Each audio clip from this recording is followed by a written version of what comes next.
Don't forget to drop your names on the chat box as you join, as your attendance. As usual, we're going to give 5 minutes to get more people to join. Then by 5 minutes after 5, I'm going to introduce the facilitator for today, who is going to be taking us on today's class. So as you join, drop your names on the chat box for attendance. And in the next 5 minutes, we'll be starting. Thank you very much.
All right, guys. It's 5 minutes after 5, and we are going to start, right? So today we are going to be looking into local government administration. It's a very important class. A lot of us in Nigeria do not really know the importance of local government in our democracy. Most times we look to the president, we look to the governors So we don't even know our local government chairman, we don't know our councillors. But local government plays a very important role because it is the tier of government that is closest to the people, right? And today we're going to be learning about the local government. So I'm going to read out the profile of our facilitator for today. Then I will invite him to join us. So our facilitator for today is Dr. Abdul Hamidu Abdullahi. He's a PhD holder in local government and development studies with many years of working experience at administrative, managerial level, field work, and volunteerism. He commenced his working career with Nuhu Bamali Polytechnic Zaria, then Kaduna State College of Advanced Studies, where he rose to the rank of senior lecturer. He was the head of Department of General Studies and later Deputy Dean of Federal Polytechnic, Nasarawa. He presently works as Ahmadu Bello University Zaria, where he is involved in teaching, research, and community development at the Department of Local Government and Development Studies. He has held many other responsibilities such as Secretary, National Conference Organizing Committee of the Department of Local and Development Studies, Staff Advisor of Association of Students of Local Government and Development Studies, Patron of Junior Chambers International, JCI, Coordinator of Diploma Programs, Editorial Board Member of Zaria Journal of Arts and Liberal Studies. In terms of writing and publishing academic research work and presentation, he has many conference papers, journal articles, and chapters in some books to his credit. Dr. Abdul is a producer of a radio program in Hausa language at DITV and Alheri Radio 97.7 FM Zaria called Jamia Dai Jama, Town and Gown, an assistant research fellow at Center for Democratic Development Research and Training, member of Board of Trustees, Funtua Community College of Health Science and Technology, Funtua, chairman of Initiative for Orphans and Vulnerable Persons, NGO, Zaria, and patron, Harmony Youth, Muchia, Zaria. He's also a member of Community Development Charter, CDC, and the World Integrity Champion, WIC, of his ward, Dogara Sabungari, Zaria, under the auspice of Earth Foundation, a registered NGO involved in advocacy and development. Professionally, he is a member of the International Association of Community Development, Scotland, the West African Research and Innovation Management Association, Nigeria, and a member of Network Against Child Trafficking, Abuse, and Labor. He is the Deputy Director, North Central of Electoral College. Distinguished ladies and gentlemen, at this point, I want to hand over the virtual platform to Dr. Abdul Hamidu Abdullahi. You're welcome, Doctor. Thank you very much. Can you hear me now? Yes, we can hear you. Thank you very much. Yes, sir. Thank you very much, sir. It's a pleasure to have you, Doctor. Oh, thank you very much. I will begin by. And, I would like to pardon God's pronunciations. Thank you very much, sir. Thank you very much. I will also want to begin by thanking the able hands at the Electoral College, people like Godson, first of all, Wumi, Hassan Bello, then Godson and the rest of them. And you have failed to mention that I'm also a student of School of Politics, Policy and Governance. I can see one of my classmates there, Adenka. Adenka, you are welcome. Okay, please, who is going to share my screen?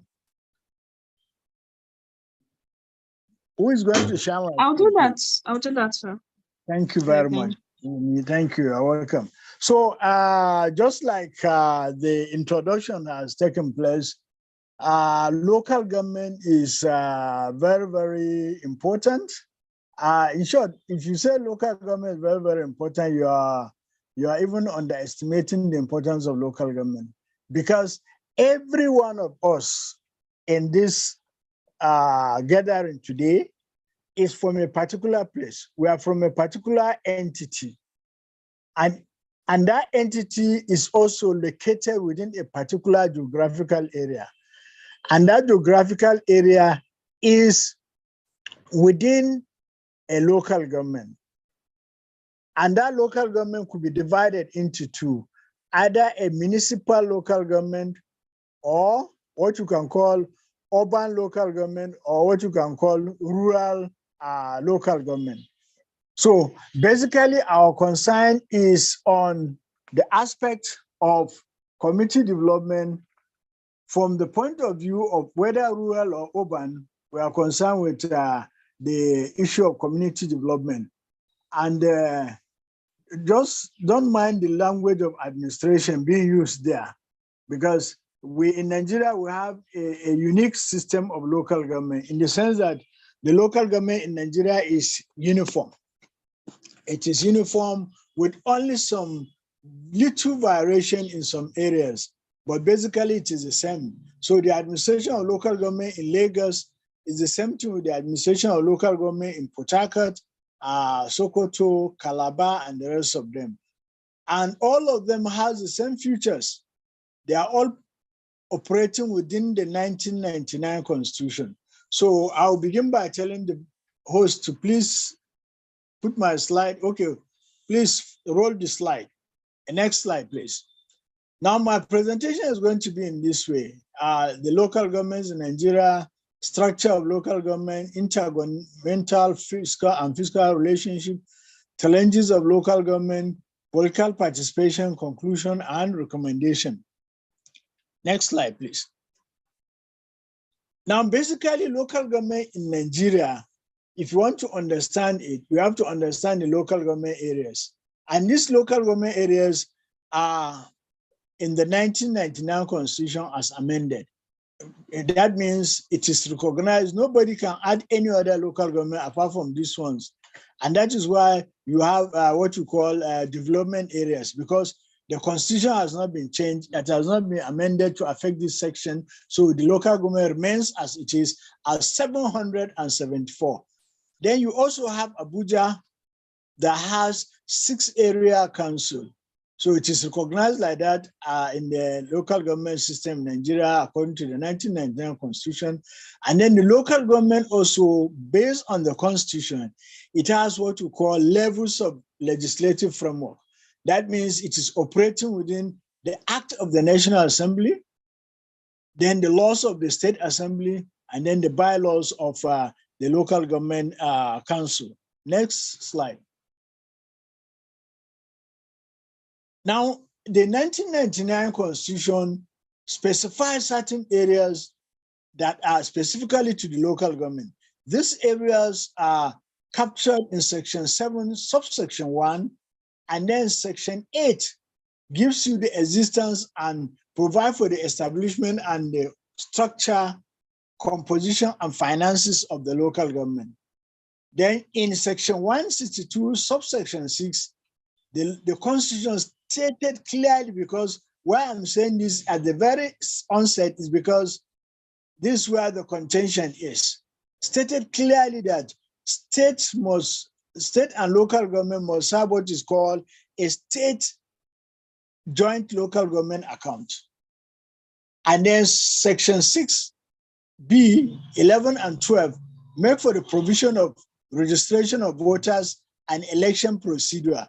Now, why I'm mentioning this also is because we have state electoral commission that controls local government election. Why here in the Constitution, it is stated clearly that it's supposed to be another organ. You can now see the taking over of local government functions by state government. Then you can also see Section 7, subsection 3, that make provision for the establishment of economic planning board with the local government. So these are some of the areas in the Constitution, as we shall come to see, that are also the cause or the problem or the challenges of the local government system in Nigeria. I hope you are getting what I'm saying. Then let's go to the next slide. I want to quickly pass the slide so that we can now come to the discussion side. Now, the historical evolution of local government in Nigeria. Now, in the colonial era, we have, mark it, before the colonial era, Nigeria was not existing. So by the colonization period, we now begin to have native authority system, which is a form of local government operated by the native authorities, and it is diversified. It is in divergence. It's not concentrated. It's not organized. It's segmented all over the country in different formats to the convenience of the colonial masters. So from 1954, one unique aspect of that arrangement is that from 1954 to 1960, state governments and local authorities were the major revenue source for Nigeria's development. Now by 1970, this arrangement became distorted. And this is the beginning also of the distortion at the local government level. There was the military rule, then there's a 3-year-old civil war, and then the emergence of petroleum as a source of revenue for the country. This means that before, the local government were independent, right? And then they were enjoying so much autonomy.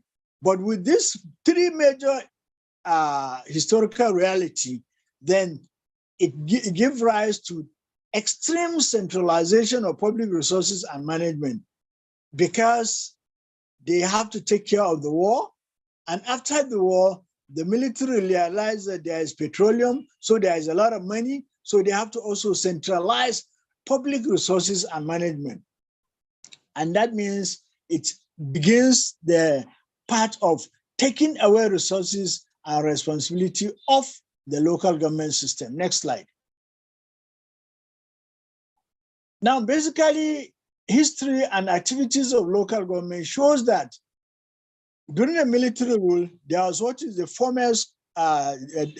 foremost committee called the Dasuki Committee of 1976. 1970s, the Dasuki Local Government Reforms. Now, you see what I'm telling you is that before 1976, the local governments were a bit disorganized.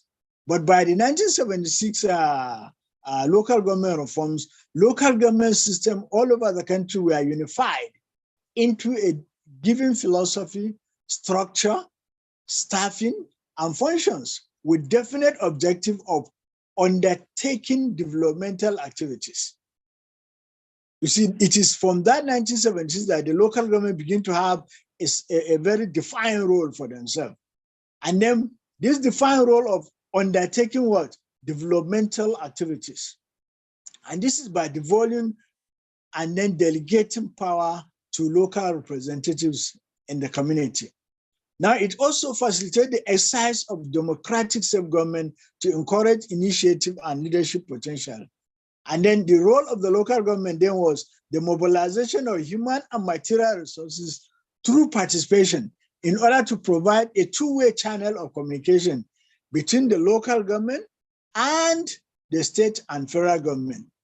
Next slide.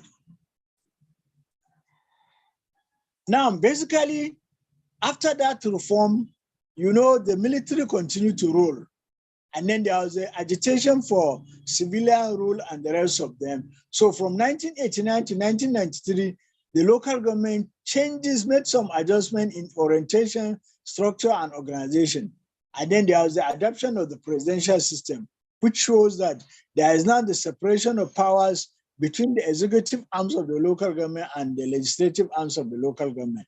Now, this is the beginning of the formation of the modern local government system in Nigeria. And then it gives powers to the secretary of to the chief executive, that's the chairman of the local government, to appoint secretaries and even supervisory councillors of the functional department at the local government level.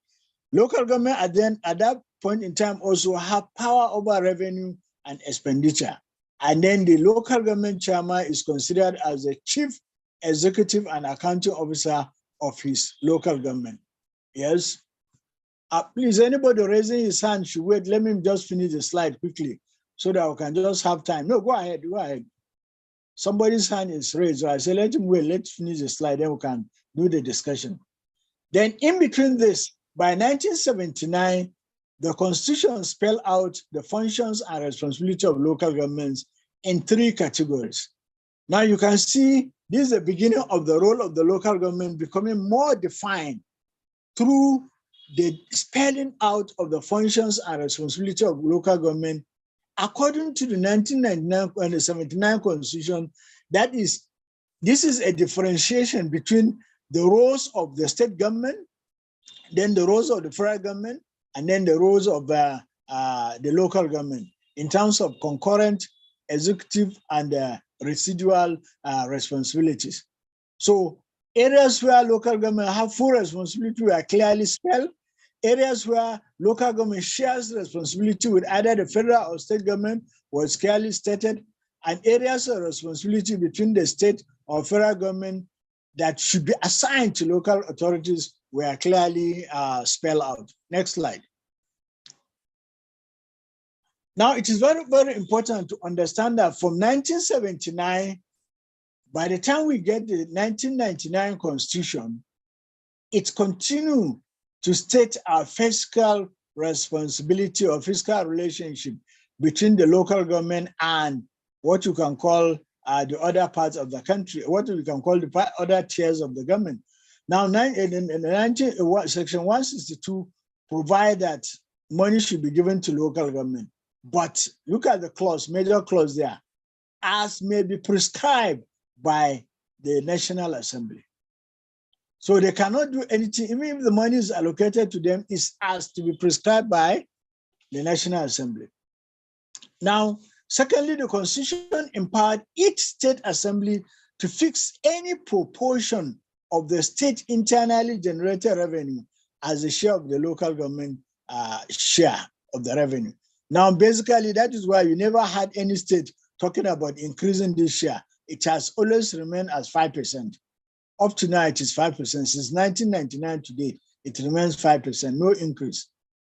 Now, the most other problematic section is Section 601, subsection 601 or Section 162, which state that each state shall maintain a special account we call state local government account, in which allocation of local government council of the state and the federation, and from the federation to the local government, will now be into that account.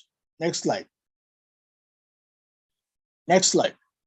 Now, what is the powers of the local government? This is another area, this is another area that the local government will be lucky to have this in the Constitution, because these powers give the local government council substantial authority over local affairs, as well as staff and institutional and financial powers to initiate and direct the provision of services. Now, all these powers that is stated in the Constitution can be seen as a contradiction of the other powers that is stated in the Constitution. Again, that of giving the local government control over giving the state government control over the local government. Next slide.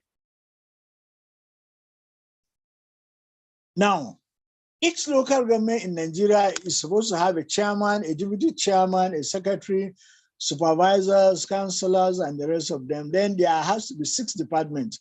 Then later on, we now have 7. That's the works, education and social development, finance, personnel administration, health, agriculture. Then we now have legal, which in some local government is not existing, but in the urban local government, they have the legal department. Some is a unit under the office of the chairman. And as we proceed, we will now see why it is a unit under the office of the chairman, so that it cannot be able to think independently as a department. Next slide. Thank you very much. Now, the local government has what we call legislative council. Now, it is very important for you to understand that while the federal government is operating under 3 tiers, executive, legislation, and then judiciary, the local government and the state is also operating at that platform. The local government is operating under 2 tiers. That's the executive and the legislative council, no judiciary. Now, the role of the local government council, which is the assembly of the local government, is to make and then pass local government legislations, is to debate, approve, and then possibly amend local government annual budget. Now, Mike, you look at the clause there. subject to the chairman's veto, which can be overridden by 2/3 majority of the council, and it has never been happening. And we shall know the reason later why the local government council cannot veto the chairman. Next. And next slide. Now, the simple reason is because the local government chairman is the accounting officer, so he has the responsibility of the finance and the rest. Now, these are some of the other role of the local government council: vetting and monitoring of the implementation of project, examining and debating monthly statement of our income.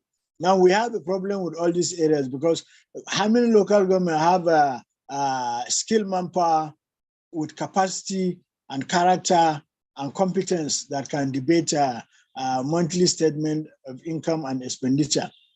Then they also have the right to impeach the local government chairman and then advise and liaise with the local government chairman, then perform any other function. Look at another very serious clause. Any other function that may be assigned to them by the state assembly, and inevitably it means also by the government of the day, that's the governor himself, or anybody he gives that responsibility. Next slide. Now, the function of the local governments, in spite of all what we have said, other functions of the local government include to inculcate positive citizenship attitude, such as self-control, community responsibility and identity of members of that local government. Then provide basic community service, then promote democracy, right? And then maintenance of markets, motor parks, feeder roads, agricultural extension service, primary healthcare, etc. Next slide.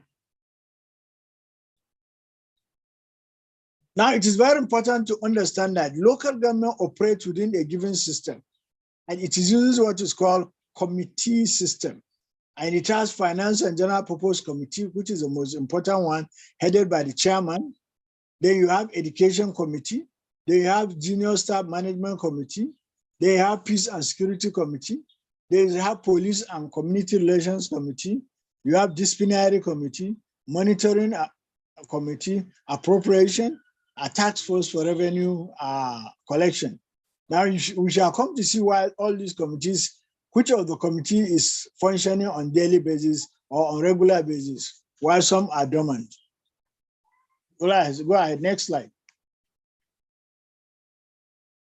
Now, socio-economic functions of the local government also include supervision of projects, reporting cases of delay by contractors, ensuring that projects are completed and are not vandalized, attending project site for advice and suggestion, ensuring that facilities of the local government are effectively utilized and regularly maintained by communities. That's taking over the community leadership or community ownership of local government projects. Next slide. Now, the local government also have social mobilization and sensitization function over, and you know they are very, very good when it comes to issue of immunization. We don't do much about adult education as such, but mostly issues of sanitation and then when the government needs some support for something, that's when they are very, very common in that. Money. Let's go ahead. Next slide. Now, maintenance of peace and harmony. This is also a very important function of the local government. The breach of peace, of reporting the breach of peace of any member of the community to the law enforcement agent or to the paramount ruler of the place. Now, this is very, very important. Ensuring that visitors to their domains, that's the paramount rulers, identify and the purpose of their visit are known. Then you also see settling of minor disputes, forming of meetings, and then from time to time we report cases and then report potential threat to peace to the local government council for subsequent administration upward. Next slide. Yes. Local government, I want you to be observant from today. In every local government or in every, as always, the traditional rulers. They are the custodians of people's culture. They are the symbol of community identity, maintenance of law and order, and the mobilization of people for this. Some of these things are very, very theoretical, especially the issue of maintenance of law and order.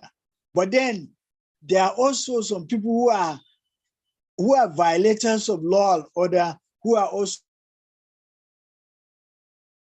So this other category of people I'm going to mention, some of them are very, very critical to the development of the local government, while some of them are even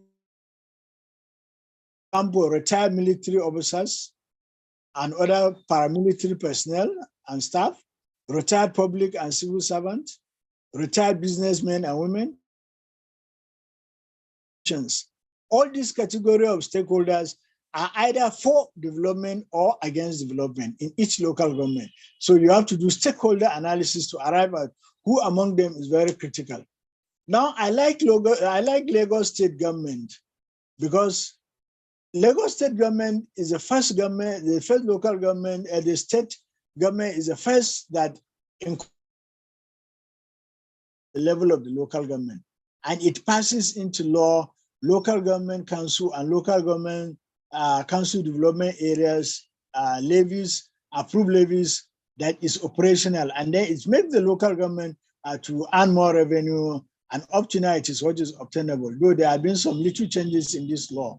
Now the law is enacted to regulate the administration and to unify levies and taxes collected by the local government council and the local council development areas within Lagos.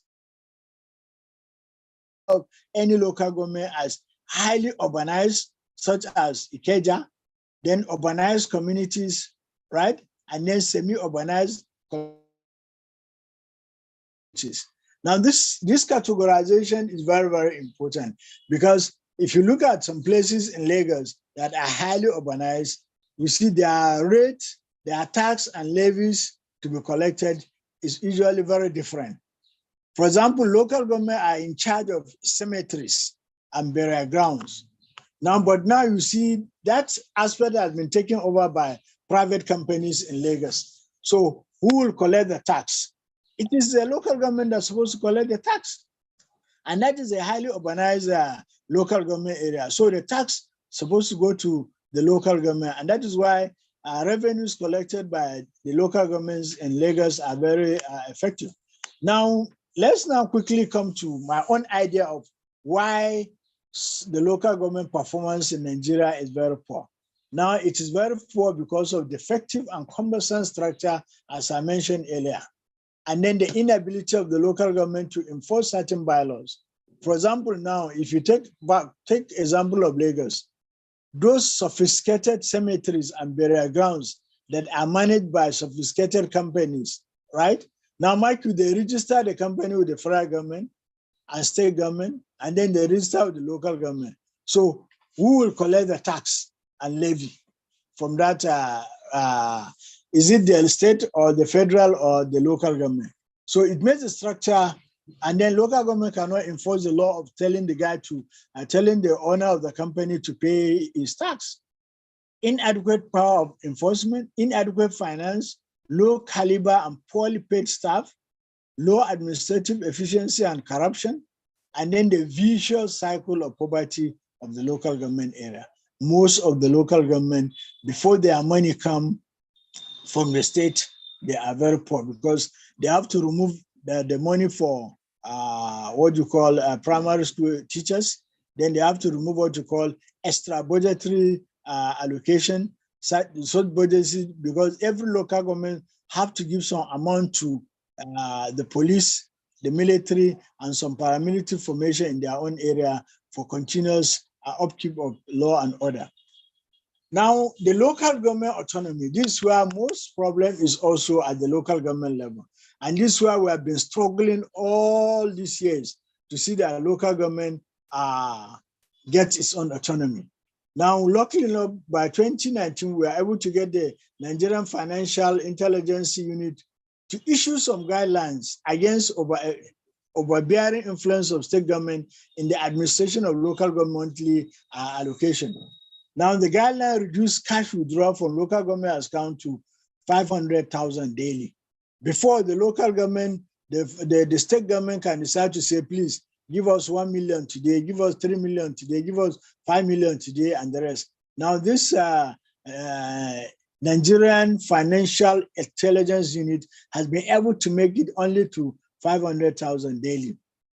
And then the agency also threatened to deal with individuals or companies that contribute in a diversion of these funds or withdraw funds anyhow from the local government account.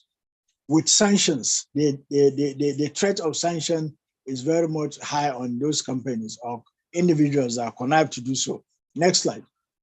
Now, the state governments, because of the value they derive from the local government's accounts, went to court to challenge these guidelines. And then in the spirit of goodness, the judgment was that it is clear that the provision of the Act, especially Section 23(2) and Section 23, 28 and Section 31, indicate that the unit has the power to make guidelines. And there's nothing wrong or unconstitutional about those guidelines, as they do not resolve the powers of the state government. Next slide. Now, this is a milestone in the development of local government autonomy. Now, by March 2022, the National Assembly passed a bill abolishing the state local government account. Now, each council was to maintain its own account. Each state will now pay into their local government council, but there is also a snag here because the bill has to be, the constitution has to be amended, and then at least there has to be an approval of 24 state House of Assembly before that bill can become fully implementational. And as you know now, the Assembly and the whole government is in electioneering campaign, so that aspect is not even given any priority anymore. So maybe the next Assembly will be able to take up that. Next slide. Now, what are the other challenges at the local government level? There is corruption, overestimation of project costs, ghost worker syndrome, awards of contract and subsequent abandonment, outright payment of huge sum of money to political godfathers, then inflation of prices of both items. This is very common, not just at the local government level, but also at the state and the federal government level. It's a cankerworm that is affecting the whole country, unfortunately. Next slide. Now, in conclusion, I'm going very fast so that I can give room for discussion. In conclusion, we can be able to see that local government all over have a decentralized structure with far-reaching areas of responsibility and powers to exercise. The Nigerian local government system the Nigerian federal government has clearly delineated the constitutional roles and powers of the local government as outlined in the 1999 Constitution. But it is full of contradiction. And as such, local government are subordinated to state government excessive control and manipulation, thereby making the local government to lack the autonomy to exercise their powers and fiscal responsibility. Next slide. Now we have series of recommendations in order to get a viral, developed local government system. Democracy and development must be the orientation of the local government. Why developmental responsibility should be to the local government. And then the local government on their own part should be responsible and responsive to the needs and aspirations of the local people. While at the same time promoting intersectoral linkages between agriculture, there is raw, not law, raw materials, local skills, and technology for sustainable economic development.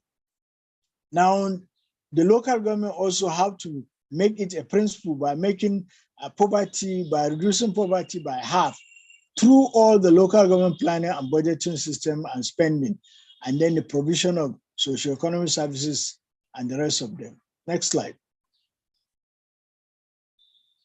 Thank you. Then the involvement of rural poor in order to unleash the untapped creative potential of the large number of people. There are many people in the rural areas that have a lot of potentials, but then the local government has no capacity to go and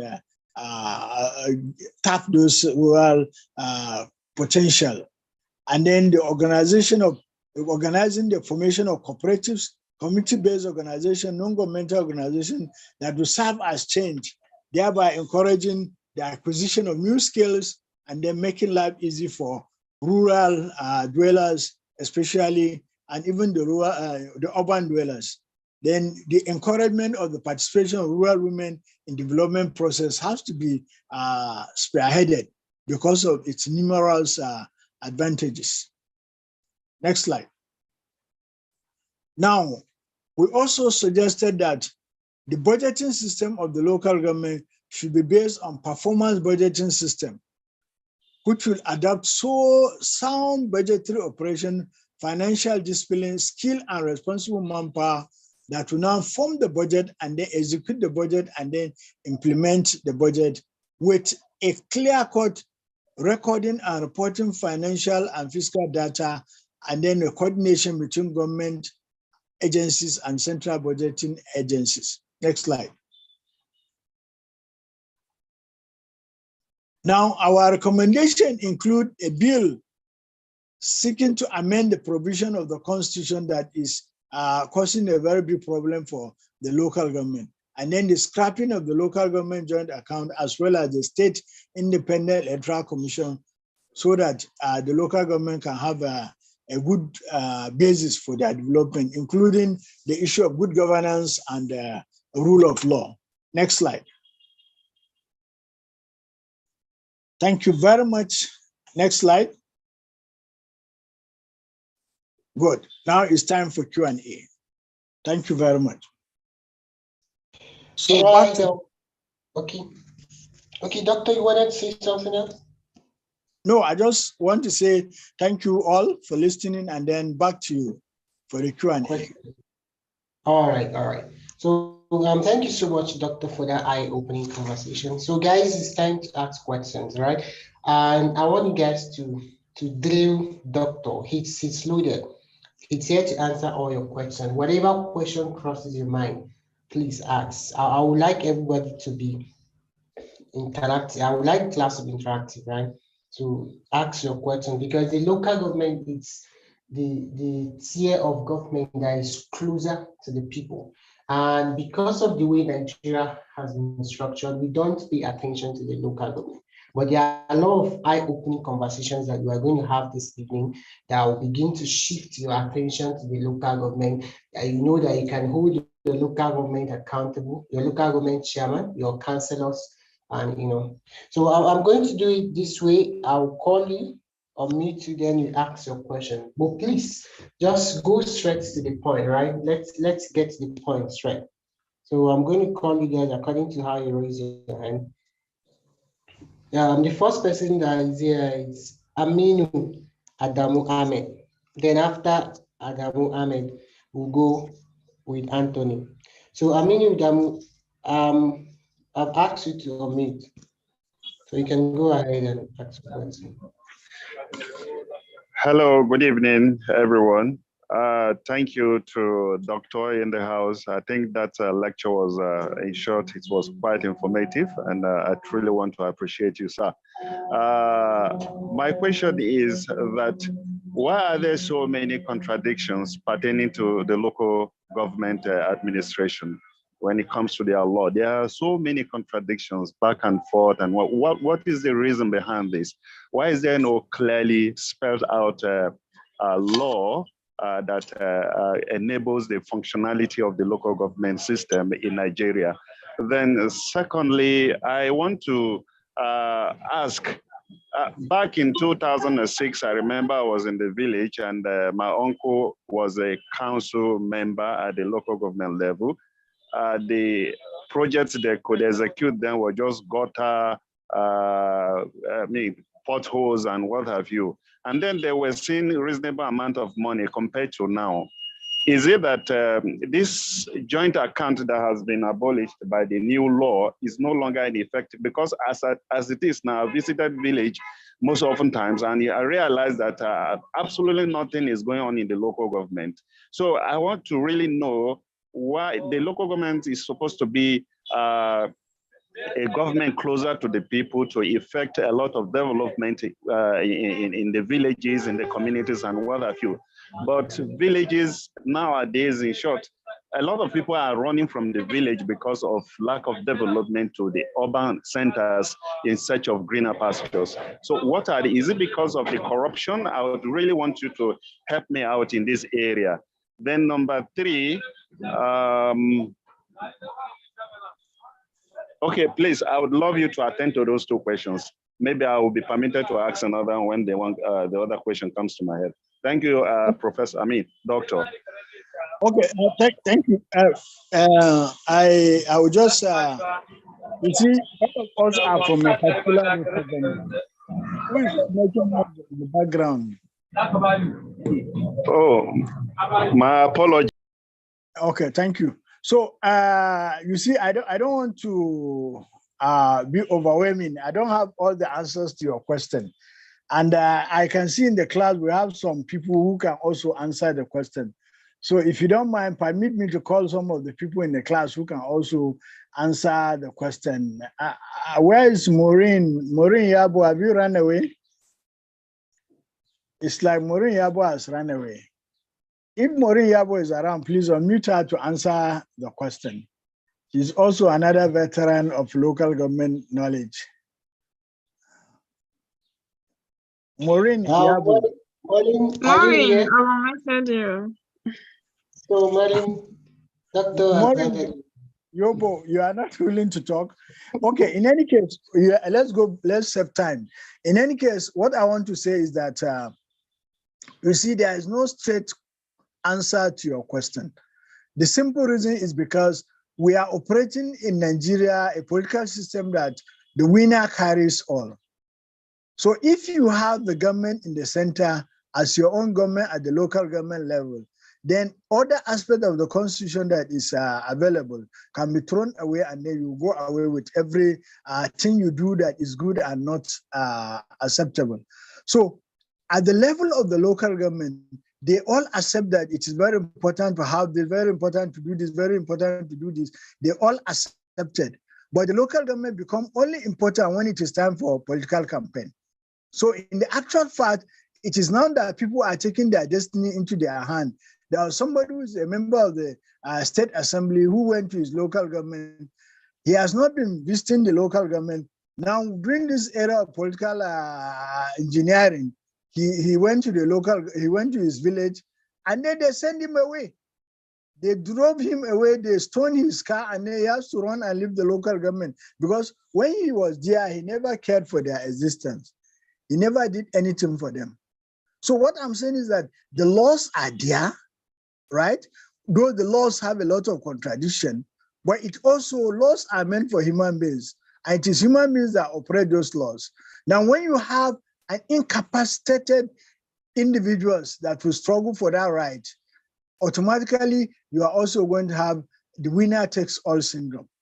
But if you have, they said if you educate human beings, then you are now making them to understand their right and wrong. But in a situation where we have massive illiteracy, I'm not talking about illiteracy in terms of reading and writing, but illiteracy in terms of consciousness, of understanding that this is what's supposed to be done and this is what is supposed to be done. So that gives rise to the lot of problems we're having at the local government level. Thank you. Let me give room for other questions. All right, please, thank you so much, Doctor. Please, who is the host? Remove the chat that is coming up. Whenever I speak, it shows it is translating everything in English. Remove it from your side. Okay, Doctor, I think that's how it's been. So maybe there's no problem with that. Okay, go ahead. Go ahead. Sorry, sir. You're actually the host. I think you can do that. Just remove the live transcription. Okay, okay. Okay, thank you. Go ahead. Go ahead. All right, all right. So thank you so much for that answer. Aminu, I hope your question was answered. You said you still have another question, but we're going to give chance to another person, but we're going to come back to you after we've run through the list, right? So I'm going to call Anthony right now. Anthony, I've asked you to unmute, so go straight to the point. Ask your question. Yes. Good evening, Doctor. Thank you for your presentation. My question is actually two questions, and it borders on the structure of the local government, right? So I am aware that we have the legislative, executive, and judicial arm of government, but I'm still a bit confused in the sense that it feels like the local government kind of like has both legislative and executive arms. So if you can just expatiate more on that, that's one. Then two is as regards the... Okay, sorry. I didn't say the local government has executive, legislative, and judiciary. I said the local government has executive and legislative council only without judiciary. Yes, no, that's what I meant to say was that, what I said was that I do understand that we have the legislative, executive, and judiciary arm of government, right? And in terms of the local government, I'm trying to figure out where they fall under, because it's like they have both legislative and executive oversight. Okay, go ahead. The second question. Yeah. So then my second question has to do with financial structure, because from your presentation, I know you said that there used to be a state joint local government account and it has been changed now. There's a new financial structure. So I was just trying to understand how the difference between the both of them and how the level of financial autonomy that the local governments have in the new system. Okay, thank you.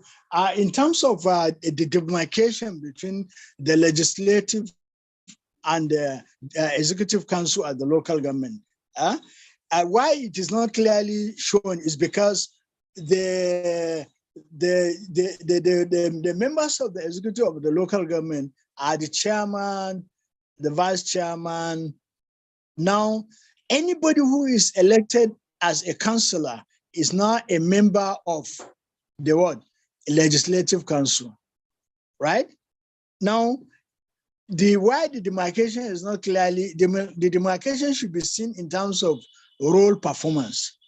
But because whoever is the chairman, he's also the financial, is a chief accounting officer of the local government.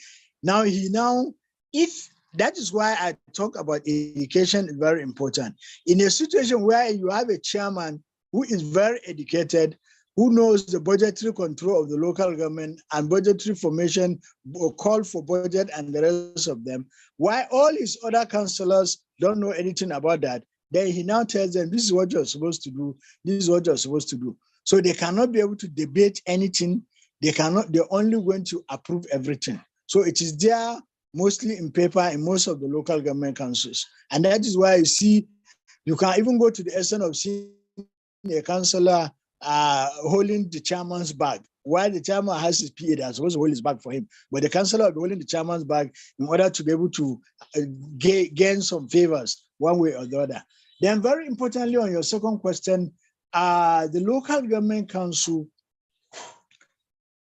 the financial arrangement is there on paper. Mark you, it has been approved, but then the constitution has to be amended. So for now, they are claiming that they are sending the money to the local government council directly. But that other section that talks about the state having a joint economic board planning and budgetary with the local government is still there. So it is the same organ. That very organ is one that will determine the execution of projects at the local government level. And as such, that is where they now have what you call extra budgetary projects. And then they now have what you call joint project.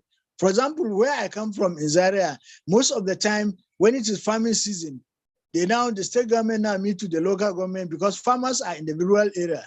They now tell them that, you see, we have to pay, you pay 60%, local government pay 60%, while we pay 40% to buy fertilizer and some agricultural input to be distributed to the farmers.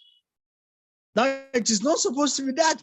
The local government should determine what they want, because it is not, for example, if you have an urban local government, where are you going to do the farming in the urban local government that will not earmark money for fertilizer? So you see, it is a form of cornering the meager resources that comes to the local government coffers.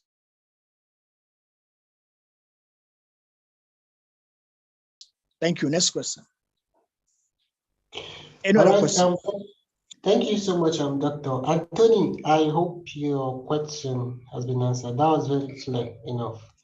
Okay, the next person is Akini Abayomi. Please be fast. I have another meeting. Okay, I have so another meeting. No, just allow them to be fast in answering, asking the question, so that let's. Akini, Antonio, you can go ahead. Okay. Good afternoon. Thank you, Doctor, for your time. I have two questions there. And the first one is, how can we find a balance between the administration of traditional rulers and local government chairmen of various communities? And my second question, yesterday when we were having our class, we were told that a House of Representative member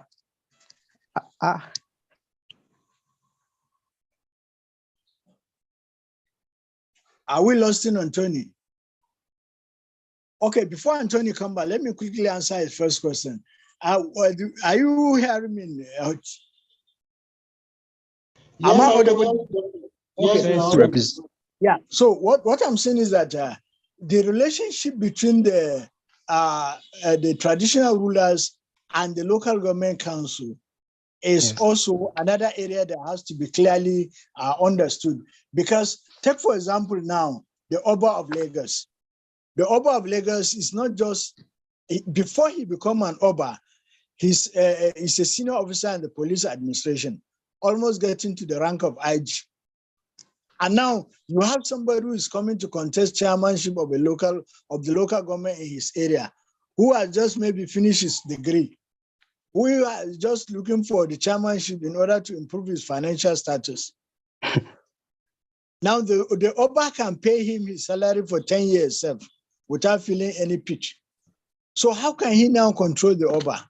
There's that situational, there's that situation that has to be addressed. Very, very important in terms of the relationship between local government councils.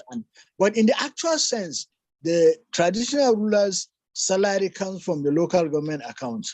So indirectly, they has to be under the control of the local government. But it has this statutory issue, that status. How can I go and talk to my grandfather, who is not only richer than you, more stronger, more connection, and the rest of them, who can order his people to vote you and unvote you at any point in time? So there's that very, very fundamental issue that has to be addressed by all of us. Thank you. Okay. Yes, my second question is there. And yes, we had a class yesterday, and during the class, we were told that if someone who is contesting for maybe House of Representative now, that if the person is asking or telling us that okay, he would need a particular project in our community, that we should be careful of such person, because a House of Representative member does not have a right to maybe perform or carry out a particular project in his own constituency. Now, when it comes to national or federal project now my question is there any relationship between constituency representation at the National Assembly and local government? Like, is one subjective to the other, or one is autonomous? That's just my question. If you can make more. There is that human relationship. In the actual side, in the actual sense, what you are told is correct. Why? Because constituency project is for the whole nation. So it takes a lot of lobbying. It takes a lot of lobbying from any member of House of Reps or Senate to be able to do what? To be able to bring project to his own constituency. But they do. they do bring projects based on the lobbying he has been able to do. Now the demarcation is very, very clear, but it depends on the human relationship between, and that is why at times you see that the party of the winning party at the local government level is at times, if it has the same winning party member at the assembly and then at the reps and senate and then as the governorship, then it means ruling in that local government, governance in that local government becomes a bit easy. But when it is not like that, then it becomes a very big problem. So for example, if you have a councillor who is, even at the local government level, if you have a councillor who is from ABGA, why the party controlling the majority in that house is from PDP, then you know that obviously there's going to be a problem. And to get project for his own constituency will take a lot of battle from his own side. And that is why you see that when it is getting to time for political activities, we see legislators switching board, jumping from one party to the other. Why? Because if they remain in their party, the likelihood of them coming back to that house is very, very limited because their party may not be the majority as in that very particular state or local government. Thank you. Okay, Carlo Innocent Jr., I've asked you to unmute. Please go straight to your point. Carlo Innocent Jr. Hello, can you hear me? Yes, I can hear you. Go ahead. Okay, I have a situation that I want to ask on. It happened in Osioma local government in Abia State, a situation where a sitting local government chairman who won an election due to some irregularities known to him, deviated from a particular party to another party, and then he was impeached. So I want to know what are the criteria for impeachment of local government chairman. Is change of party part of it, an elected local government chairman? Thank you. You see, although that is meant for the lawyers can be able to tell you some of the likely reasons that are. And change of party can also be one of the reasons because they can, you see, when it comes to impeachment, usually it is not the issue at stake that matters, but rather the level of the number of voters for and against the impeachment.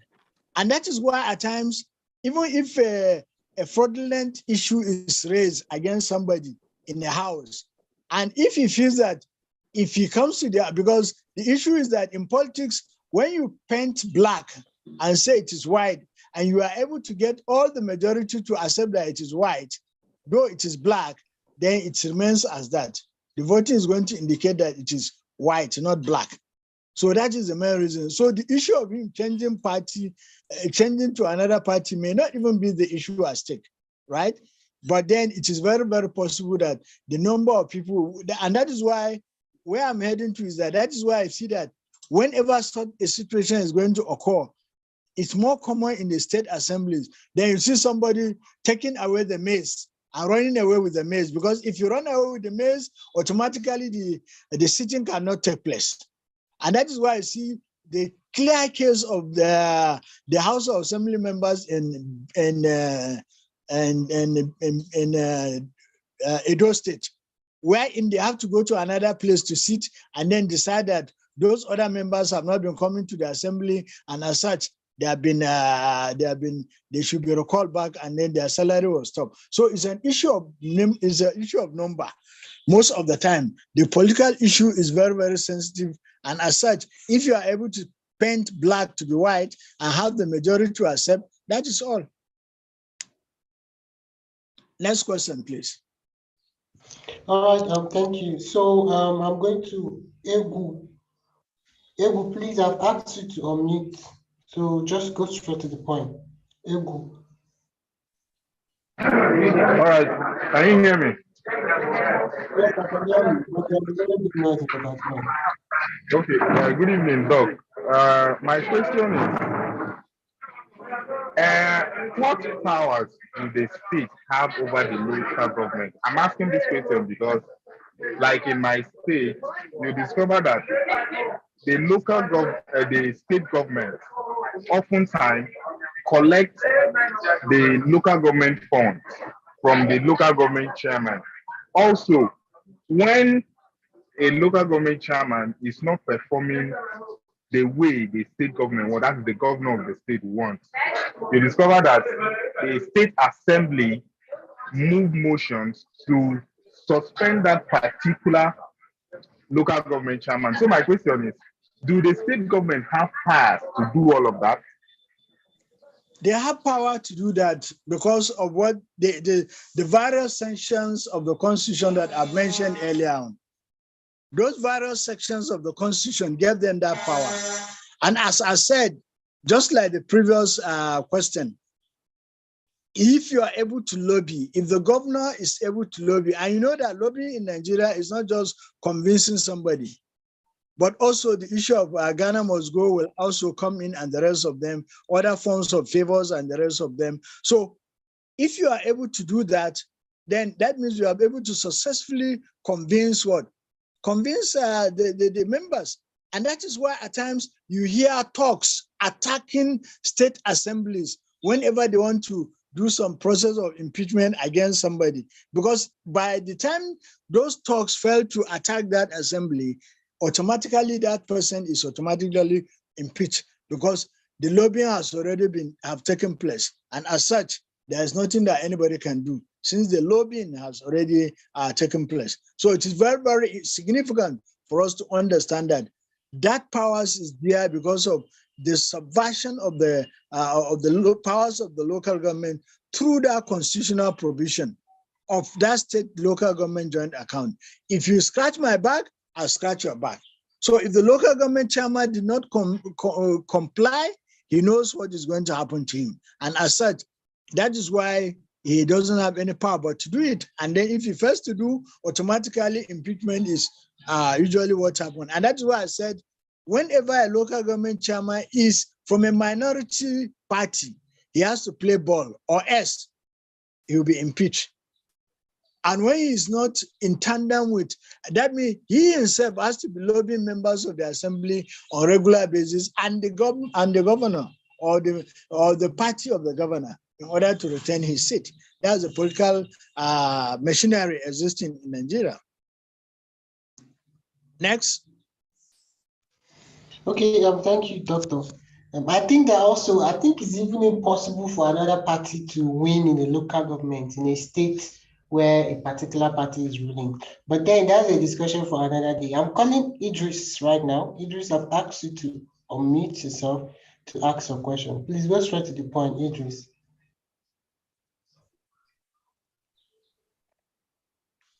Okay, I think we lost Idris, so I'm giving it up to Ishaleku. Please forgive me if I didn't pronounce your name very well. Okay, Malaki, go ahead and ask your question. Good evening, Doc. Good evening. Yes, thank you for this insightful lecture this evening. It's really insightful.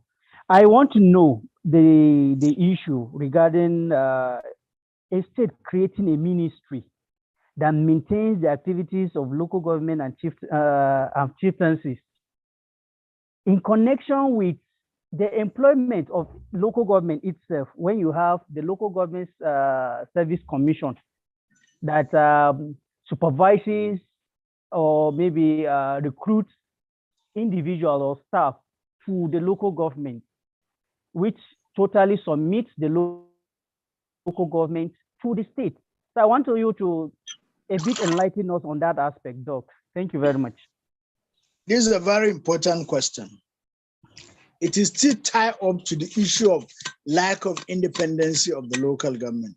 You see, the local government has a rope tied to its neck. It is subjected to Ministry of Local Government Affairs and Chieftaincy. It is also under the control of Local Government Service Commission. You see, in the ideal situation, the Local Government Service Commission is the one in charge of employment and the rest of them. Why the Ministry of Local Government Affairs is in charge of the general administration of the local government, that is streamlining the affairs of the local government in terms of budgeting, project implementation, and the rest of them. But unfortunately, when you have a governor who is very powerful in court, right? He appoints who is going to be the Minister of Local Government and Chieftaincy Affairs, and then he appoints who is going to be the Executive Secretary of the Local Government Service Commission. And most of the time, these are people that will dance to his tune. And as such, they now force the local government to do whatever they want to do. They can submit the names of people to be dismissed or to be retired at will, and then nothing can be done. Mark you, the local government don't have judiciary. It is the state government that have judiciary. And this judiciary under the state, it is the state government that gives them almost all their facilities, even if they are federal government judges. I hope you understand. So there is this tie-up of the system that is why the system needs a serious re-engineering, so that we can, I don't want to use the word change, but rather it needs serious re-engineering in such a way that you can now go back to the ideal situation. And the ideal situation is that even if there is local government service commission, let it remain at its own level. That is employment, promotion, and the rest of them. Then the Ministry of Local Government, let it handle whatever it's supposed to do based on due process and then rule of law. Thank you. Thank you, Doc. All right, thank you so much, and I hope your question was answered. Okay, Doc, I think some things are happening in the chat. I'm going to read one question from the chat right now. Okay, but then this person said, yeah, someone asked if we can send our questions later to you via email. I think this is possible, Doc. Can they send their questions to you later via email? Maybe questions that can. Yeah. Can you give them my email? Or do yes, I I'll give them your email. Okay, you can also write it for them. Yeah. I'm writing it right away in the chat box. All right.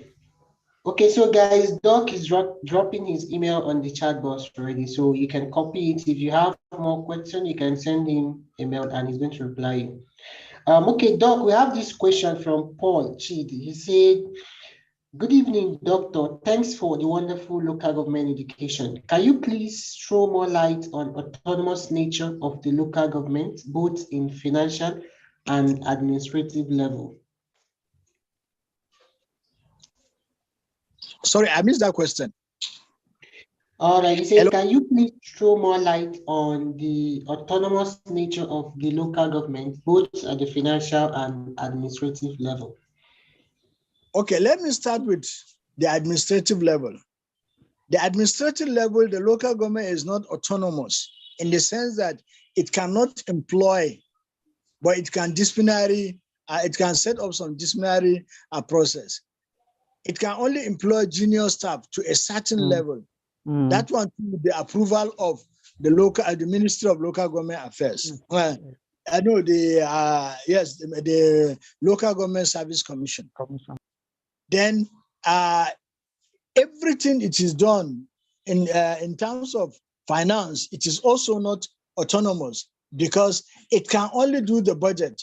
The final approval of the budget is left with the members of the state government. And the allocation is also based on that very important factor. So that is why it has limited, and that is why most at times when local governments finance is given to them, after the deduction of what you can call statutory deduction. Now, statutory deductions are those deductions of primary school teachers, the 5% to the 5% to chieftaincy titles, right? Then the extra budgetary deductions for paramilitary and the rest of them. Now, after all these deductions, then the local government is left with a little amount of money. In terms of state local government joint project that they have been mandated to embark upon, I hope you understand. So that is why they have little control over. In short, if you know the local government system very well, you are even going to have you have to have a consideration for whoever is the chairman of the local government. He's only there very bogus, but then he cannot be able to function. His outcome as a chairman of the local government is subjected to a lot of factors that he may not have control over most of those factors. Thank you. All right, thank you so much, Doc. I'm going to call Idris again. So Idris, I've asked you to unmute right now. You can go ahead and ask your questions. Thank you very much, and good evening to everybody. Special thanks to Doctor for that beautiful presentation. I saw in the recommendation that you made that you recommended scrapping of state independent electoral commission, and also I think scrapping of one other thing. But I want to speak to the one of scrapping of the state joint local government account. Of course, that is very fine, and the effort is on with what you mentioned of the National Financial Intelligence Unit. But for the State Independent Electoral Commission, I'm not too clear about why you are advocating or why you recommended that it should be scrapped. If you are recommended that it should be scrapped, how then do we elect chairman of local government in Nigeria? So what is the alternative? Thank you very much. And I'm particularly asking this because of my background as a lawyer. Thank you very much. Yes, that's very important. You see, why the legal angle is there, but what of the practical angle? I've been monitoring local government elections for so many years now. Now, look at even the national election, the primaries of the national elections. Now, if you see from the primaries of the national election, I see a lot of irregularities or what you may call interference by state government. You will now agree with me why if that of the local government would be even worse. So in terms of the local government, there is even no need of any primary. Like for example, in my state, the party just sent lists, and then lists were just announced that these are the people that to fill in the spaces, which can really not be done at the federal government INEC level. So, but then who is going to take? That is why you have a lot of aggrieved members of APC in Kaduna State, for example. And then the governor has to appoint the former speaker to now go about and then be the reconciliator, begin to reconcile members who are aggrieved. So this level of electioneering at the state independent election commission cannot take place if it is handled by the federal government. The sanity will be more at the level of the federal government taking over that very big responsibility. Thank you very much. Thank you so much, Doc. And I think I also support you because until that independent state electoral commission is scrapped, we cannot have free and fair elections at the local government. Really. We have a question by Dominic Osijo from the chat. I don't understand the question. Okay, let me read the question. Okay, Dominic is saying, I have a quick question. Can this start from Dominic, maybe you need to rephrase your question. Can this start from Minister Police Force or other forces, because I see it in other states? Please, Dominic, I think there are some kind of mix-up in your question. Maybe you need to put it clearly, because I think I've seen the reason why Doc did not understand it. So while we go to the other people, put the question very clearly so that we can be able to understand it. Right now, Chukwuka, TV King. Yeah, TV King, go ahead and ask your question. Yeah, thank you. Good evening, everyone. Good evening, sir. I just have two quick questions. You spoke about having the departments in the local government and also having the committees that is also set up by the local government. So I want to find out, I want to know, what roles do the departments play and what roles do the committees play in terms of running the local government? Then secondly, we talked about education. Education has always been a big issue here in Nigeria, and it has always been on the front burner, even now. And from what you said, from the lecture you gave, you said the local government is responsible for basic education. That should be 1 to 6 and adult education. So when you mean basic 1 to 6, I think probably primary education. So what roles, to what extent and what roles does the local government perform in terms of the basic education? Perhaps they may not have the powers to recruit teachers or recruit some staff into the education space at the basic level. So what roles or duties do they perform in terms of basic education? That's my question, sir. Thank you very much. This is a very important question. Now, you see, let me start with the last one. You see, the role of the local government in terms of basic education is mostly supervisory. They are supposed to supervise all the schools and make sure that the state universal basic education, right, has its own function, and then it is performing its function also as it's supposed to be done. You know, the universal basic education strategy is that the state government will contribute certain amount, and then the local government will contribute certain amount, and then now projects can be done. So it is now the responsibility of those organs to now, at the local government level, we now have the local government supervisors and the rest of them. While we also have at the same time at the state level that will now be overseeing the aspect of the local government. And that brings me quickly to your first question. That's what is the role of the committees. Now the committee, we have education, health, and the rest of them. They are supposed to also be under somebody as a civil servant, and then a counselor and a supervisory counselor who will be in charge of those committees. Now, their very function is very clearly, for example, education and social development. They are supposed to be taking care of, for example, mentally unsound human beings in our streets, throwing of babies in the gutter or in the dustbins, right? Rehabilitation of vulnerable persons. All this is supposed to be taken care of by the Education and Social Development Committee. But all these committees, all these departments at the local government level, most of them are not functioning. A very big significant one is that of works. That of works have been taken care of by the state government. All contracts is done by that of works. If I finish talking now, tomorrow is a Monday, go to any local government headquarters and see the equipment that are packed there in the Department of Works, and then the workers will be hanging, sitting down, and then chatting because their work has been taken care of by contractors and the rest of them.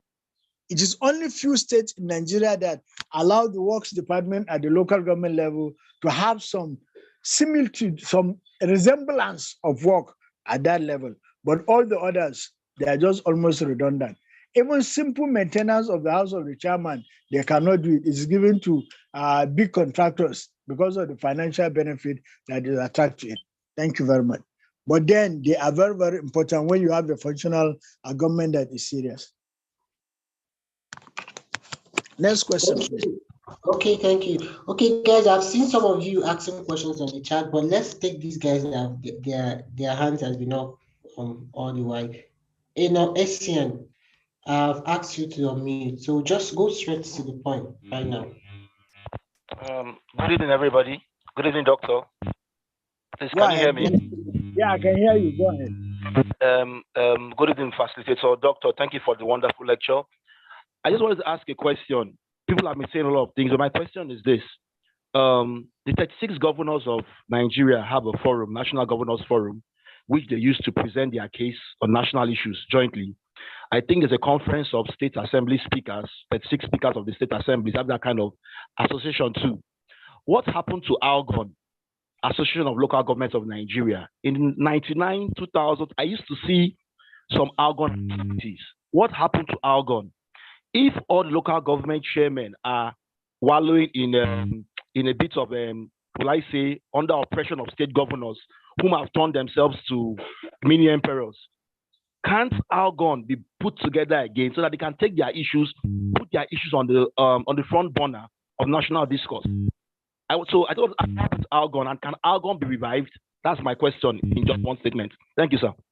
Oh, thank you very much. You have even reminded me. I'm supposed to talk about some other organs of the local government that I've not been able to mention. I'm supposed to have added Algon and Nolge. Nolge, local government employees, is very, very important. You see, these are very two strategic, what you can call pressure points for the government. But unfortunately, I can speak confidently about the Nolge because I know the former president, the late Ibrahim Khalid. He died, I think, a year or so. He has been in the front burner of fighting for local government autonomy. Very passionate because he is well educated, right? Now, the present one, we don't even know what he's doing, right? Some local governments have been on salaries, but still nothing is being done from their own end. The Nolge and Algon. The Algon is a wing of local government chairmen who now come together to form that local government association of local government chairmen. Now they have been taken over by the state, by all their state. And the reason why is that the government of the day, the government of APC controls whoever is going to be the president of Algon. Now, if they control him, then it means he has to dance to their tune. Unfortunately, that's what is happening. If you have a very vocal Algon chairman, rest assured, if he's not careful, he will only stay in the office for maybe 1 or 2 months. Then he's going to be removed. That's a political era that we are in Nigeria. If you can't dance to the tune of whoever is there, then you are going to be kicked out. And that is why they have rendered, before, whenever there's going to be any protest in Nigeria, the Algon and the Nolge are always in the forefront, followed by medical workers, because they are the majority, then followed by school teachers, NUT. But those organs have been dissolved, they have been made impotent. They cannot be able to function very well because of the political nature of the climate. They have been stabbed by funds, so they cannot be able to talk. Thank you very much. Next question, please. I'm almost going, please. I'm supposed to be in a meeting. Yeah, please, Sharon Takin, please ask your question right away. I will meet you. Good evening, Doctor. Thank you for this session. So I had the opportunity sometime over the course of the year to visit some local government areas and have conversations with the chairman there.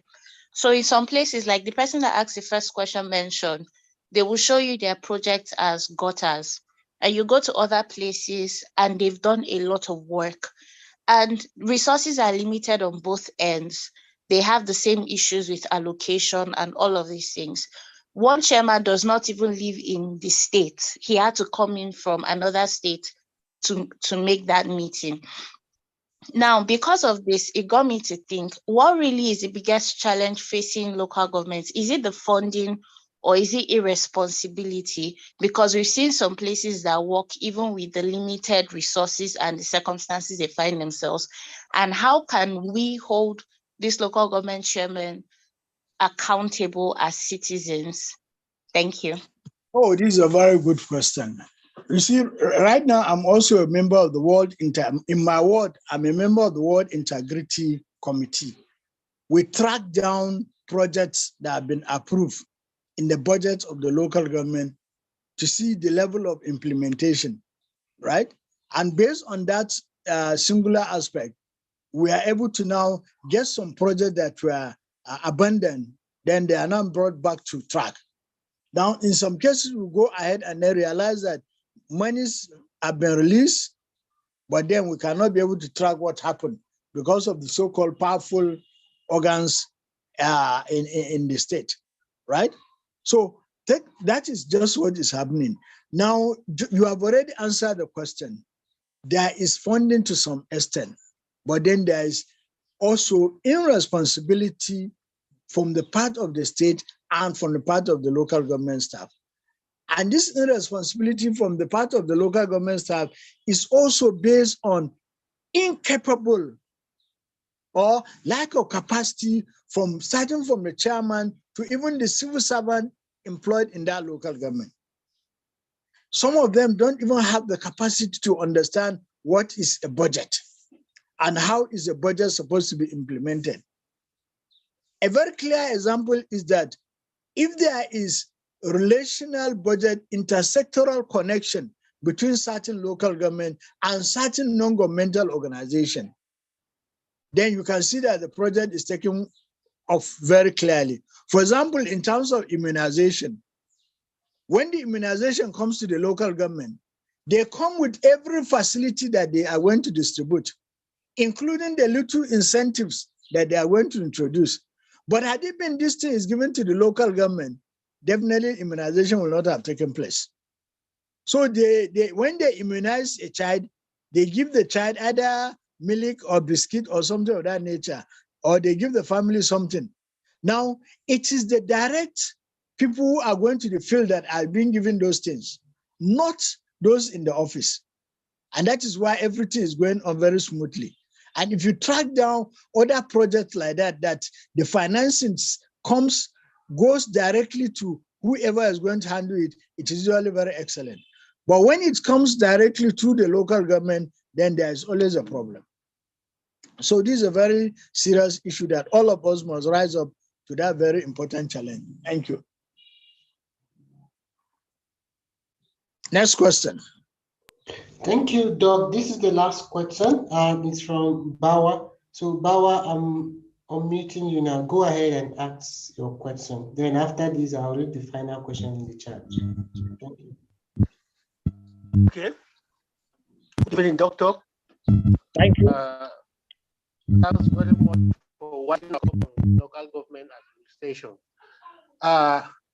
What I want to ask, actually, so many questions have come, but I have to widen my understanding. You make mention of veto power. I would like you to elucidate on that. And then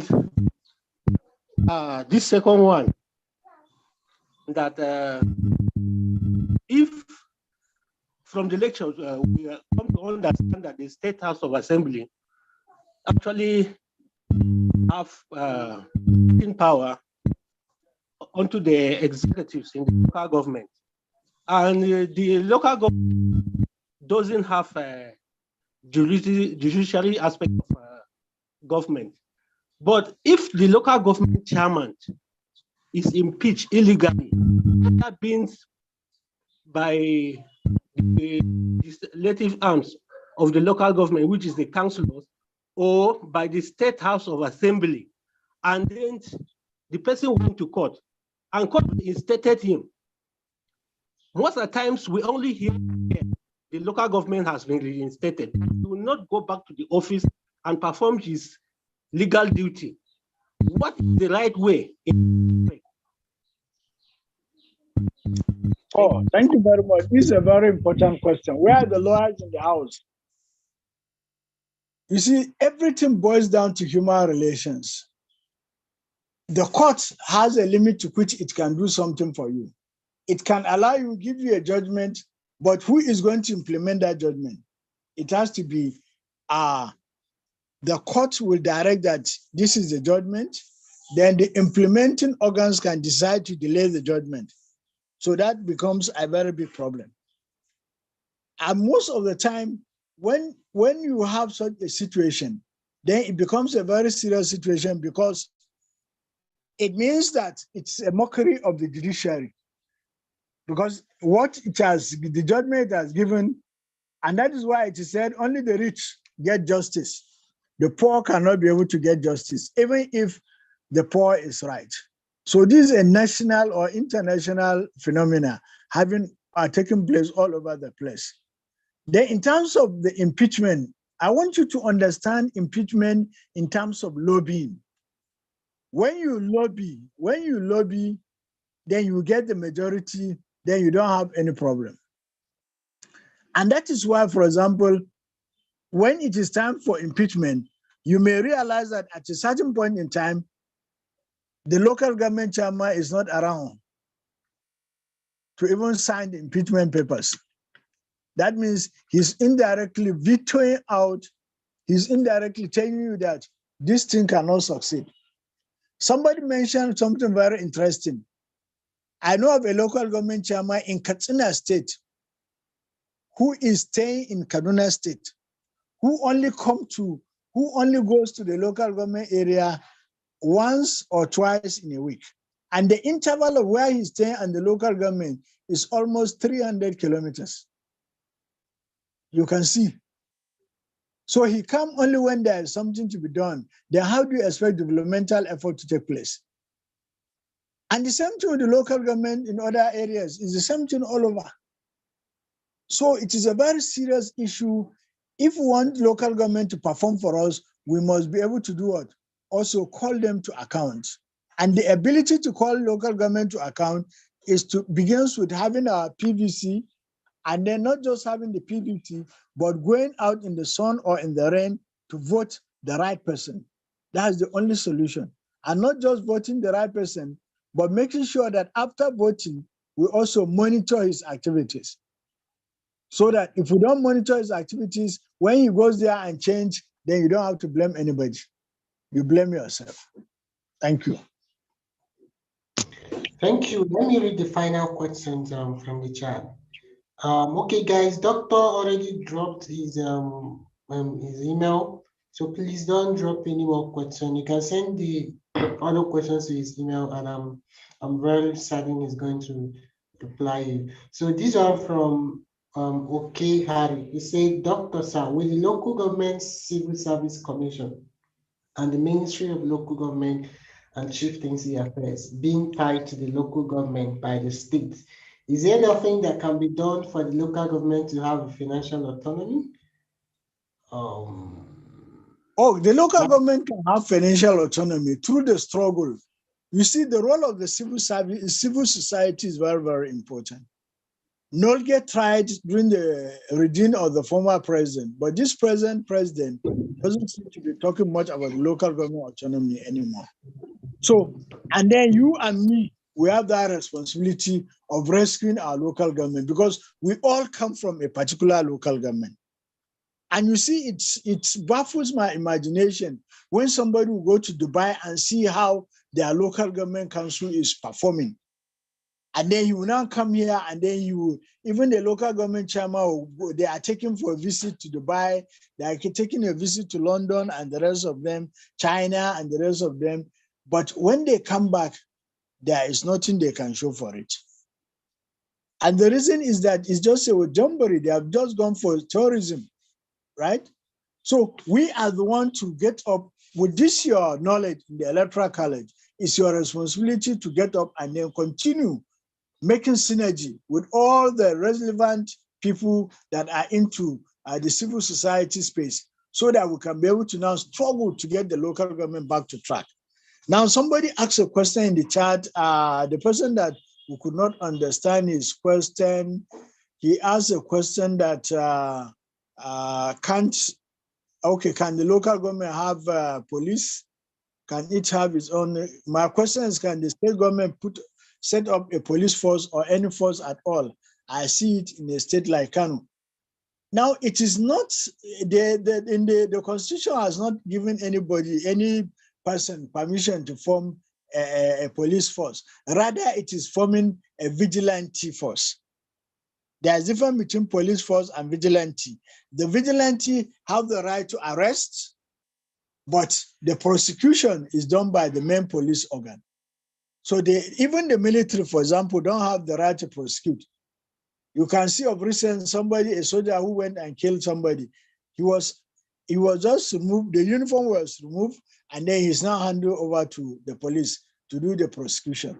So that is happening everywhere in the country. We have different organs of the different part of the state who are doing something similar. And as I said, and I keep on repeating this class, the ability of any government to function is based on the ability of the civil society to checkmate what the government is doing, both at federal, state, and local government level. When you don't have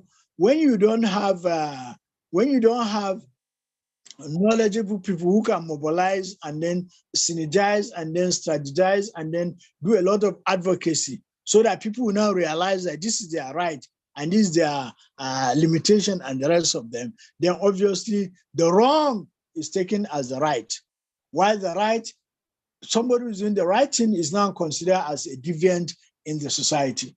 So it is very, very important to understand that point. Thank you very much. Okay, thank you so much, guys. Thank you so much, Doctor, for that wonderful class. Please, Gasali Usman, you can send your question to Doctor, right? Doctor's supposed to be in another meeting right now, so we might not be able to take your question. I'm so sorry about that. But then the chats, the Telegram chat is there. We can continue to engage, and soon you also be added to different WhatsApp groups where we'll continue this engagement. Thank you so much, Doctor, for that wonderful question. So guys, you can just say thank you to Doctor on the chat. And I think this will come to the end of today's class. Okay, sorry, I just want to also appreciate the class members. And then please, let's take what we are learning very, very serious. We see we are not just learning theoretical, but we are also trying to see the situation we are in. When you get this knowledge, you can be able to appreciate and understand the shortcomings of what is happening in your various locality. And it's very important for you to understand that you don't just keep the message to yourself. You also educate other people to understand that this is what is happening, and then we have to do something about it. So we need people of character, competency, commitment that will now make us have a better life. If the local government is fine, then the state government is also fine, then the federal government is fine, then we can now have economic boom and then prosperity. Thank you very much. I wish you success in all your endeavors. Yeah, thank you, Doctor, and thanks for being around. Lisa, I don't know if you have any other thing you want to say, but from here, it's all right. Okay, so guys, the class has come to an end. Thank you so much for joining. Next class holds on Friday next week. So hope to see you guys again next week Friday. And from here, it is a good night and have a productive week ahead. Thank you, everybody. Bye.